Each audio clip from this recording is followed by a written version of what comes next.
third location in the Quran is Madian. God explains that Moses escaped from the Pharaoh and fled to Madian before he was chosen as a messenger. Moses lived in, worked at, and got married in Madian. God says in the Quran, and to Madian their brother Shu'ayb. And it is known that the grave and the mountain of Prophet Shu'ayb is in Yemen. This establishes that Madian is located in Yemen, not in Saudi or northern Hijaz, as it is thought to be in some history books. Madian also has the Mosque of Prophet Shu'ayb, which is located in the middle of Oslat al-Manar, on the line connecting Sa'na in the provinces of Ab and Taz in Yemen. The language in which Moses used to communicate with the people of Madian further strengthens the argument that Madian is located in Yemen. The Quran describes how Moses was able to speak at length with the people of Madian without a translator. Refer to the conversation as cited in the Quran. As soon as Moses reached the well in Madian, exhausted from his journey, he was taken by a scene. At this well, men were gathering, and all their focus was on giving water to their sheep and cattle.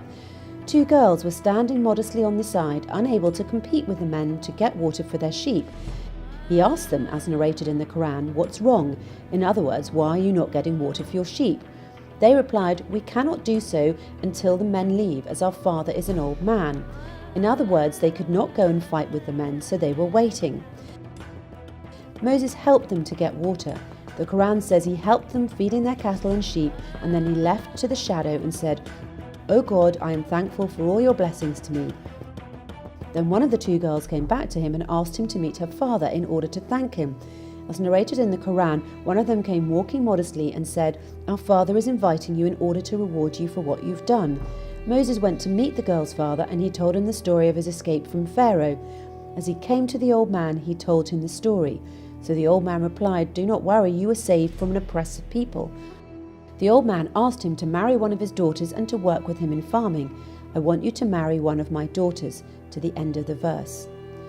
This dialogue shows that the people in northern Sudan, or to be precise in the southern part of Misr before the 1899 borders, the place that Moses used to live in under the rule of the Pharaoh, and the people in Madian, the place that Moses escaped to, spoke the same language.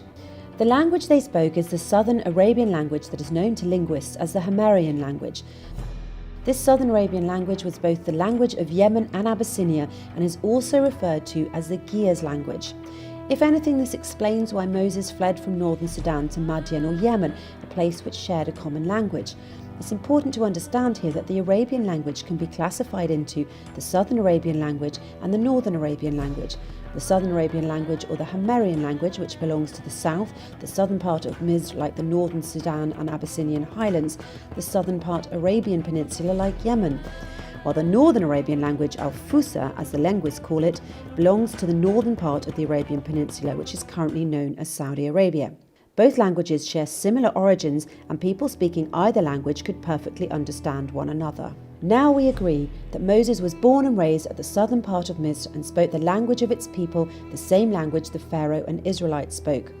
The Quran says, and we never sent a messenger except by the tongue of his people, so he can illustrate to them the right, so God can guide whom he wants. He is the most wise. If we dig deeper into the origins of the Israelites in Misr, we ought to read the story of Joseph, the son of the prophet Jacob and the father of the Israelites. We all know that Joseph was thrown in the well by his brothers and was brought into Misr as a slave. It is clearly stated in the Quran that the man who bought him from Misr paid in the dirham, the currency used by the people in this part of Misr.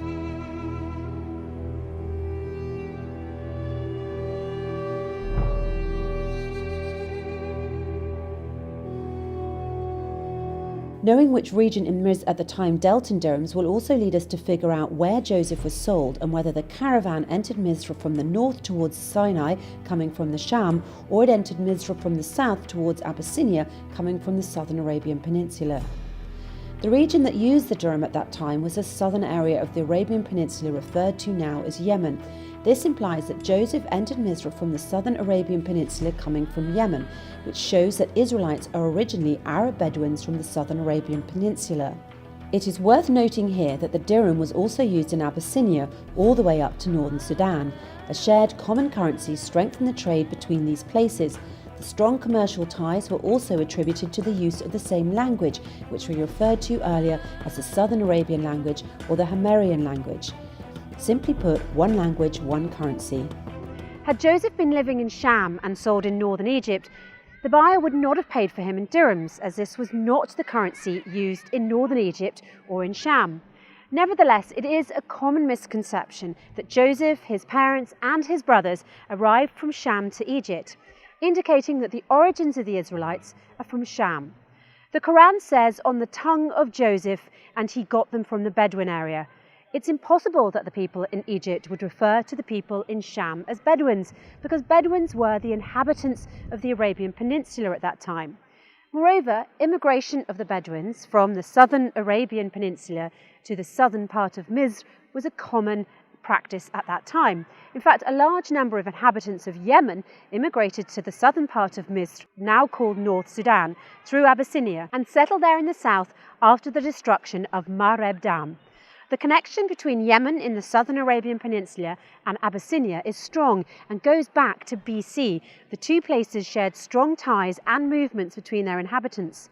Southern Arabs immigrated to the African coasts of Abyssinia and formed their own settlements there. Also, Africans immigrated to the southern Arabian Peninsula and even ruled it several times. This kind of immigration continued until Ptolemies ruled and had control over the Red Sea.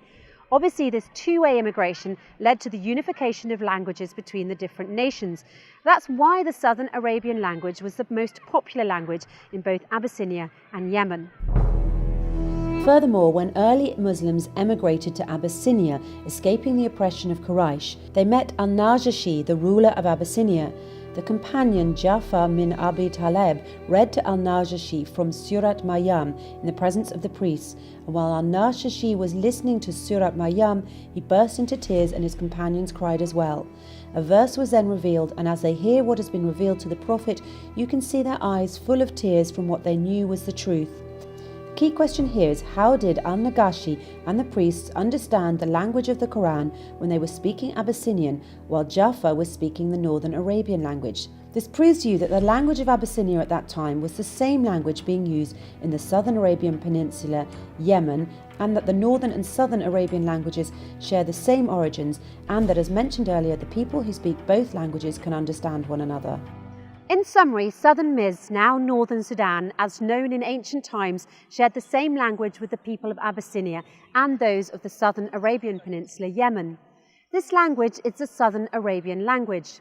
Also, the dirham is the currency of the southern Arabian Peninsula, all the way to Abyssinia through the east and north of Sudan. We can now understand that the immigration of Bedouins from the southern Arabian Peninsula to southern Misr was a common practice at that time and not limited to the Israelites when Joseph welcomed his brothers and parents into Misr.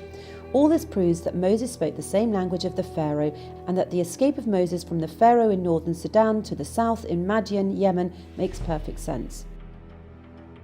To take this one step further, based on the previous premise, mainly that Abyssinia, Yemen and northern Sudan shared the same language, as well as scientific proof that the first Homo sapien was discovered inside this triangle, specifically in Abyssinia, where the first civilization in the world was located, it shows that the first language humans used was this Southern Arabian language.